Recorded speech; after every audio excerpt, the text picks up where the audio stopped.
இந்த கொஸ்டினில் என்ன கொடுத்துருக்கான்னு பாருங்கள். ஒரு மனிதர் ரூபாய் 500க்கு சொல்லி கொடுத்துருக்காங்க. ஸோ நீங்கள் வந்து கடைக்கு போகிறீங்க, கையில் 500 எடுத்துகிட்டு போகிறீங்க, சரிங்களா? அதை ஞாபகம் வச்சுக்கோங்க. 500 உங்ககிட்ட இருக்குது. நீங்கள் என்ன பண்ணுறீங்க, 12 மேசை மற்றும் நாற்காலிகள் வாங்குறீங்க. 12 மேசை 12 நாற்காலி கிடையாது, மொத்தமாக 12 நம்பர் ஆஃப் டேர்ம்ஸ். அதில் மேசை நாற்காலி எல்லாம் கலந்துருக்கு, சரிங்களா? வாங்குறீங்க. சரி, ஸோ ஒரு மேசையோட விலை வந்து 50 ரூபாங்கிறான் கடைக்காரன். அதே மாதிரி ஒரு நாற்காலியோட விலை வந்து 40 ரூபா அப்படின்னு சொல்லிட்டான் உங்ககிட்ட. என்னது, அதை எழுதிக்கிறேன். ஒரு மேசையோட விலை வந்து பெஞ்சோட விலை 50, சேரோட விலை வந்து 40 சொன்ன மாதிரி எழுதியாச்சு.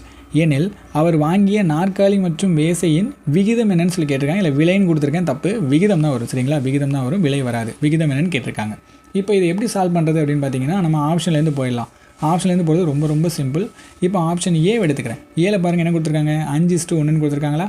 ஸோ அந்த ஆப்ஷன் அப்படியே எழுதிக்கிறேன், 5:1. இந்த பங்குகளை விஷயம் சால்வ் பண்ண போகிறோம். இந்த ரெண்டையும் கூட்டிடுங்க. கூட்டினா என்ன வரும், 6ன்னு வருமா? அப்போ நமக்கு மொத்தம் 6 பங்குகள், 6 பங்குகளுக்கு 12 காம்பனண்ட்.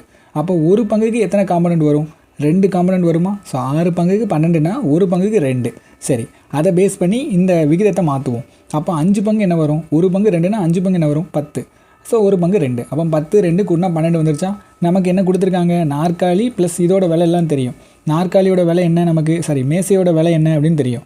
முதல்ல நமக்கு நாற்காலி தான் கொடுத்துருக்காங்க. நாற்காலி வந்து 40 ரூபா. ஸோ அப்போ 10 × 40 400 வந்துருமா? சூப்பர், அந்த 400 எழுதிக்கிறேன். அதே மாதிரி மேசையோட விலை எவ்வளோ அப்படின்னு பார்த்தீங்கன்னா நமக்கு 50 ரூபா. அப்போ 2 மேசை வாங்கியிருக்கோன்னு வச்சுக்கோங்க. 50 × 2 100ன்னு வருமா? ஸோ ரெண்டையும் கூட்டுறேன், 500ன்னு வந்துருச்சு. நமக்கு கொஸ்டின் என்ன கொடுத்துருந்தீங்க, உங்கள் கையில் எவ்வளோ இருந்துச்சு, 500 ரூபா தான் இருந்துச்சு.